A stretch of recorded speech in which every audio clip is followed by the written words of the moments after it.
Hi, it's Brian Decker with your Market Minute. I want to talk to you about some interesting things happening in the market right now.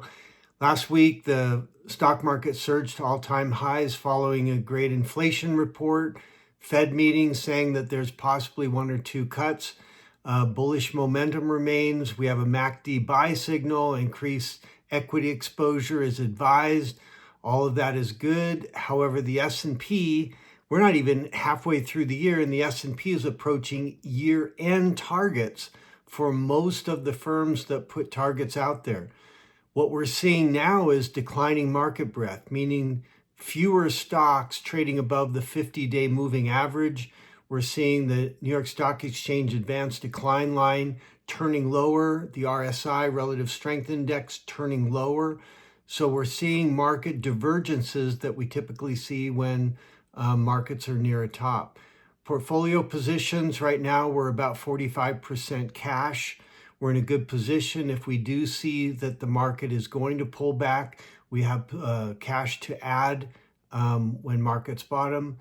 A second topic is some people are comparing inflation today to the 70s inflation, and that correlation is not really all there.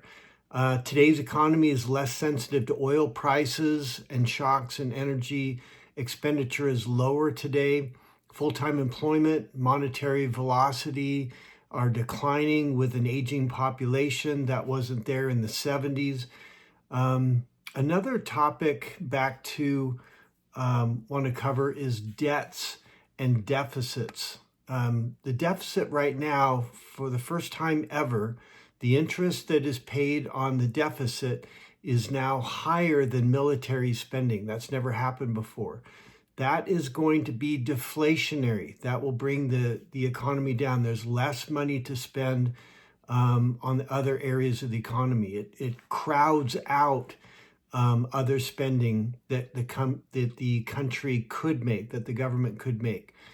Market reaction to the Fed decision is interesting because stocks went up, indicating stronger corporate earnings. However, in contrast, bonds and commodities went up, indicating a slower economy and a lower dollar. So we have mixed signals from the markets on the inflation read that came out last week.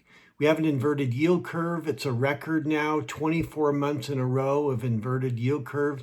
When the Fed cuts the first time, the clock starts in the next 6 months every time there's been a recession. And right now, no one's expecting it. So this will be interesting to watch. This is Brian Decker. Hope you have a great week.